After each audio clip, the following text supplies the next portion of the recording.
Well, hello everyone. Happy 4th of July. Today, on this episode of My So-Called Xennial Life, we are going to talk about board games because many of us have played games like Monopoly and Scrabble, and growing up, board games are a big part of people's lives. Even today, with our massive technology, many kids today still play board games. But instead of focusing on the big ones like Monopoly or something like that, I wanted to focus on one that's not so well known, called Mutant Chronicles: Siege of the Citadel.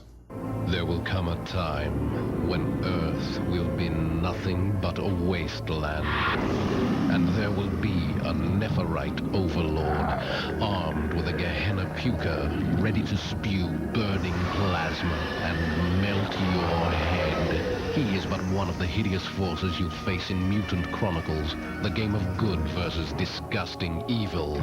Mutant Chronicles, evolution's about to take a nasty turn. Now, this was released back in 1993, and before the board game, it was a tabletop game very similar to Dungeons & Dragons. Let's face it, it's pretty much Dungeons & Dragons, except on a mutant, post-apocalyptic sci-fi setting. All the good shit that goes on in this life. So there was a board game released too, and Dungeons & Dragons have had board games too.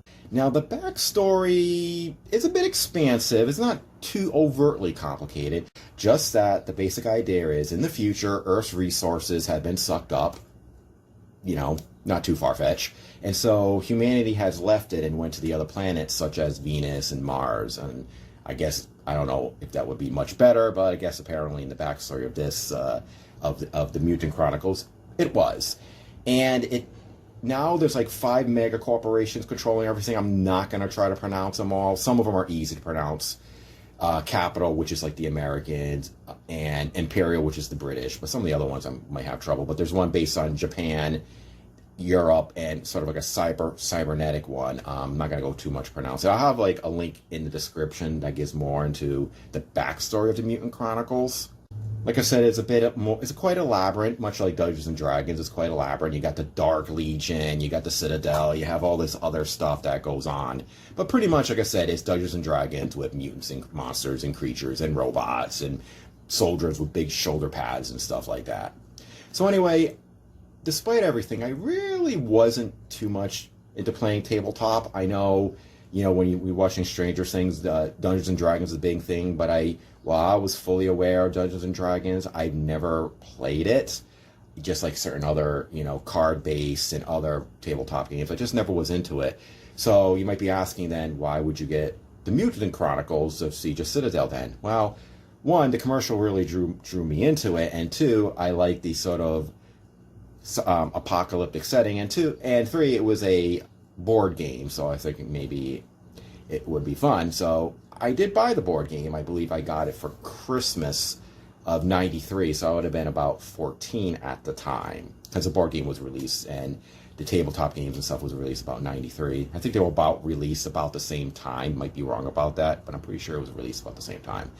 And I liked opening up the box. I like looking at the board, which was it's a very elaborate setup, and you can change the board around. There's like these like little sections of it that you can change around. It's again like Dungeons and Dragons. You can make your own. There's the campaigns that were in the board game. I don't remember how many of them, but there was a lot. And then there's ones where you can make your own. Again, very much like Dungeons and Dragons. But I had a problem. I had absolutely nobody that would want to play the game with me. So I end up buying this board game and had 0 people who wanted to do the game with me. So it just sort of sat in the closet and never really did anything. Again, I didn't really know too many people who were into Dungeons and Dragons. I knew a few, and I knew nobody who was into the Mutant Chronicles. So, part of my childhood was getting board games that I would have absolutely no one to play with. So I got this board game for absolutely nothing, except that I kind of liked the figures in it, and I would play the figures as sort of like a regular, like toys and stuff like that. So, but anyway, eventually the board disappeared. The annals of time. The board disappeared. So there was sort of like this like archway that could be like it's like this, like an archway that was like the Citadel or, you know, ruins and stuff like that. And that's gone. The dice are gone. The cards are gone. The book is gone. But surprisingly, not everything I have from that board game is gone. I actually still have most of the action figure. And I'm going to show you them right now. So here are some of the pieces. There's more over here. Trying my best. The camera gets a little blurry if I put these things up too close. So some of them have like there's more than one. They're not necessarily unique. You know, here's these two guys. They look like goblins. Let me try to, you know, and you can see he looks exactly like that one. And of course, there's more. I'm not showing every single one. There's more over here. These dudes look really cool. You know, I got two. There's two of them. There's that one, and there's that guy over here. You can see. So these are, I believe, were the enemies. So I guess in Dungeons and Dragons, there'll be like a dungeon master, and it'll be very similar role. I forgot what it was called. So you got these guys. These would have been the enemies. And I'll just let you know, I got a lot more. Now, out of all, there's actually the coolest enemy that you fought is, I think he's called the Dragon Lord, and is this fella. You know, gun-toting dragon. He is really awesome, but the problem is he won't stand up anymore. Years and years and years. No matter what. And I don't even know what happened. So, he was the coolest villain and actually the coolest piece in the whole board game. I really liked him. So, but as you know, he just doesn't work. So these were the enemies, and like I said, you can tell because they're not unique. Now the mega corporations, each piece had a sort of a uniqueness, had its own individualism, and they're over here. These fellows, I believe, would have been the Japanese mega corporation. You can kind of tell because they have a slight, you know, Japanese samurai vibes, you know, samurai vibe to them. This guy over here, he's pretty cool. You know, pointing at you. You know, I believe that's the cybernetic one. Not really based on an actual country, but I believe this is the cybernetic one. I might be wrong, though.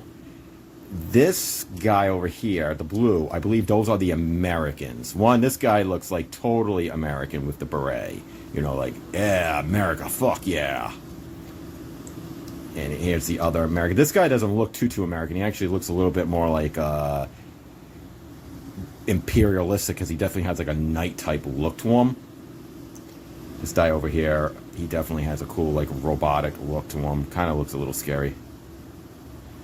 And by the way, this chick right here is, let me wait for her to adjust. She is literally the only female here, and you know it's a female because she's got big boobs. Of course, it's a, you know, if it's a woman, it's gonna have to have big boobs. Here's the other individual piece. And so as you see, I got more over here. And then, as I said, the enemies, the mutants, the Dark Legion, you know, they don't necessarily have individual pieces per se, except for this guy over here. But these do, so you know who's who. So generally, if you were in a campaign, you'd be playing one of these characters, depending on what your class is and stuff like that. And you know, you go to the enemy and roll some dice, and hopefully, you know, you kill him. Ugh. But of course, we all know that this guy would just kill them all. See? Ha ha ha ha ha. Okay, so he's pretty. Like I said, of all the pieces, this is the coolest guy right here. So I know there's not much to show. I've lost the rest of the board game. Like I said, I only have the pieces left. And I'm considering finally parting way with this stuff and selling it on eBay. Maybe if like somebody has a board game and has the board game and wants to, you know, complete the pieces. Because, you know, pieces get lost and everything. And I have no reason to keep it. For one thing, buying the board game now completely complete, all wrapped, is actually quite expensive. It's like, I think it's on eBay. It's like $100. And so I could maybe sell these maybe for like, I don't know, 10, 20 bucks, I don't know. So that's why somebody has the board game as missing pieces, and maybe they can complete it. Even though I kind of miss this guy, I actually really, really like him. He's like the coolest little thing. And I remembered, even though I've hardly played with these, I always liked him And I even when I was like, playing like, with Ninja Turtles and stuff like that, he would always be fighting Michelangelo and Leonardo and stuff like that. I did like this guy too. So I'm considering parting ways with these. That's why I'm doing a video now, even though, like I said, don't have too much to show. But maybe you'd be interested. Like I said, you can buy them on eBay, and they do have like expansion packs, campaign expansion packs and stuff like that. So, anywho, I hope you did enjoy this episode. Might be a bit, like I said, because I just don't have a lot of it remaining just for the pieces, and trying my best to really give a good, really film well so you can actually see it pretty well. But, lighting has always been quite an issue with me. Maybe one day I'll be like a real professional one. Maybe I'll get millions of views. I could be like a Markiplier or something like that. But I doubt it. Like I said, I'm just doing this for fun. Anyway, I hope you have hope all those in America have a happy 4th of July, and all those in Canada have a happy Canada Day. I think you've had that. I think that was yesterday or the day before, or sometime on the weekend. And anywhere else around the world, France, Germany, or whoever actually might even bother watching this. Try to be humble, by the way. But anyway, hope you have a great weekend and great rest of the summer, and prepare for some more episodes of my so-called Xennial life in the future. Like I said, I'm enjoying this. I'm enjoying doing this, even though, like I said, I barely get any views. But I actually am having some fun. And, even this little thing, not much to it. I hope I'm not rambling, but not much left of it. But it does bring back memories, having these little figures in my, in my bedroom. He will kick all your asses. Anyway, like, subscribe, and share. And see you next time on my so-called Xennial life.